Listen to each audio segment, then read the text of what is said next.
BFM Business. Jusqu'à 12h30, Intégral Placement, l'émission 100% placement. Cédric Decoeur, Guillaume Sommerer. La diversification de vos placements, ça peut sembler un mot un petit peu généraliste et pourtant c'est sans doute la pierre angulaire de la façon dont vous devez gérer votre patrimoine. Pour vous donner les clés de cette diversification, José Fernandez. Bonjour. Bonjour. Merci de nous avoir rejoints. Vous êtes le directeur de l'offre financière à l'UFF. La diversification, c'est ce que vous nous suggérez ce matin. Pourquoi est-ce que c'est si important ? Qu'est-ce que ça recouvre déjà ce thème ?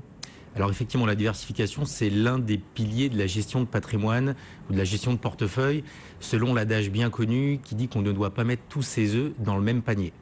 Mais effectivement, la diversification, c'est souvent vu un peu trop limitativement sur des aspects de prise de risque. Il faut que je diversifie mes placements pour limiter mon risque, alors que c'est une notion qui est un tout petit peu plus globale et qui recouvre d'autres aspects. Ça veut dire, on va le voir, que ça peut être mis entre guillemets, de façon positive à toutes les sauces, c'est-à-dire que ça concerne tous les pans de notre gestion de patrimoine. D'abord, les produits, j'imagine, les enveloppes dans lesquelles on va arbitrer ? Tout à fait. Alors, on parle souvent d'enveloppe fiscale, à raison, parce que chacun des types de placements, l'assurance vie, les PEA, fonctionnent de manière distincte, avec des caractéristiques qui lui sont propres. Par exemple, la fiscalité qui est attribuée, ce qu'on appelle la maturité fiscale. L'assurance vie, vous bénéficiez à plein des avantages fiscaux de 8 ans.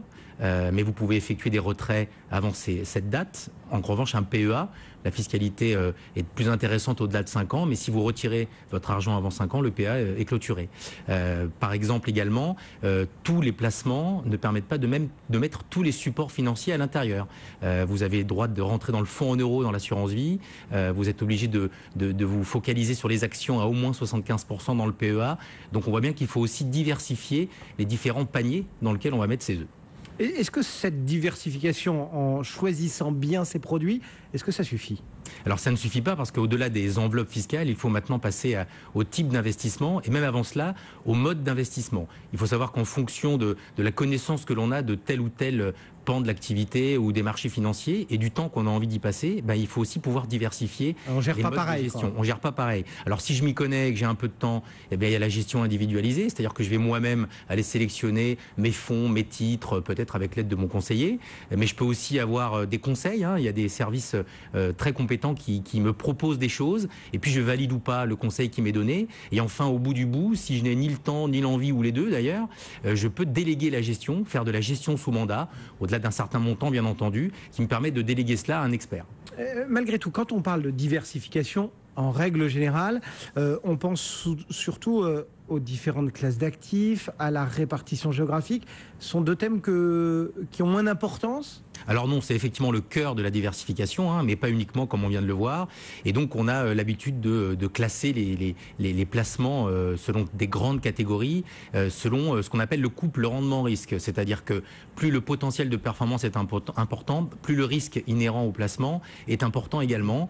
Et donc ça va du monétaire, c'est-à-dire les placements très court terme mais qui rapportent très peu, en passant par les obligations, puis les actions, et puis l'immobilier, qui sont donc les grandes classes d'actifs dans lesquelles on peut investir et pour lesquelles il va falloir choisir la bonne allocation, c'est-à-dire le mélange en fonction de son profil d'investisseur et du risque qu'on a envie de prendre sur nos placements. Et tous ces types de placements, on va dire, on les pondère aussi avec un peu de géographie ? Un peu de géographie, alors aussi des grandes zones géographiques qui fonctionnent de manière assez distincte les unes des autres. On voit bien qu'elles n'ont pas les mêmes rythmes de croissance, le même potentiel de développement, les mêmes risques qui y sont associés. Alors les grandes zones, c'est quoi ? C'est l'euro, la zone euro, l'Europe. On a les USA, bien entendu. On a l'Asie avec le Japon et la Chine qui fonctionnent de manière un peu différente. Et puis en dehors des aspects purement géographiques, il y a ce qu'on appelle les pays émergents qui sont sur plusieurs continents et qui ont aussi une croissance économique qui est un peu spécifique et qui permet de bénéficier d'un potentiel de hausse important. Ouais, vous avez déjà évoqué il y a quelques instants, lorsque l'on parlait des modes de gestion, le niveau de connaissance de chacun. Est-ce que justement, on peut, pour diversifier encore correctement, appliquer une grille de lecture plus fine, peut-être si on on s'y connaît mieux pour aller chercher dans le cœur des secteurs? Alors absolument, on a aussi alors là, on se focalise plus sur les actions. Les actions, on se rend bien compte que quand on observe les valeurs, elles ne fonctionnent pas de la même manière, à la hausse ou à la baisse, en fonction du cycle économique dans lequel on se situe.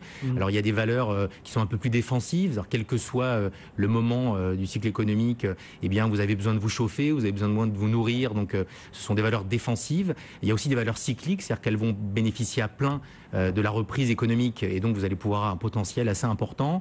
On peut aussi opposer valeurs de croissance et valeurs de rendement. Il y a des valeurs qui ont une croissance très importante, mais qui distribuent peu de dividendes, de revenus, alors que d'autres vont distribuer des revenus parce qu'elles sont arrivées à maturité. Est-ce que diversifier, comme vous le dites, ces placements, c'est pas aussi une façon d'éviter de faire un choix? Il faut encore pouvoir faire le choix si on a la compétence. Vous nous pour dites faire qu'il faut ce choix, investir sur toutes les zones géographiques, il faut investir, il y a plein de secteurs différents dans lesquels on peut investir, et il vaut mieux ne pas mettre ses œufs dans le même panier. Est-ce que c'est pas une façon de ne pas faire de choix? Ça, c'est le terrain de jeu. Et puis ensuite, en fonction de votre propre aversion au risque ou de là où vous voulez aller, eh ben, vous allez pouvoir choisir de faire quelque chose. Mais vous pouvez prendre des paris et dire, eh bien, je décide d'aller sur telle valeur, dans telle zone géographique, sur tel mode de gestion. Et puis, c'est un pari qui peut être gagnant ou qui peut être perdant.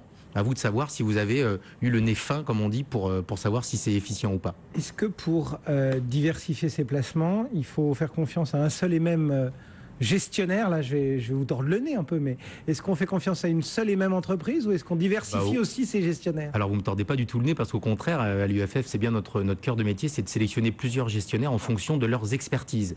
Je ne vais pas aller choisir le même gestionnaire pour tel ou tel placement. Ils ont leur propre track record, comme on dit, c'est-à-dire les historiques de performance qui parlent pour eux. Il y a des équipes qui sont très focalisées sur certaines zones géographiques, certaines valeurs. Et bien donc, il faut aller choisir le bon gestionnaire qui correspond à la bonne thématique sur laquelle on veut investir. Et bien voilà, vous savez tout de la diversification grâce à José Fernandez. Merci beaucoup, José, directeur de l'offre financière à l'UFF.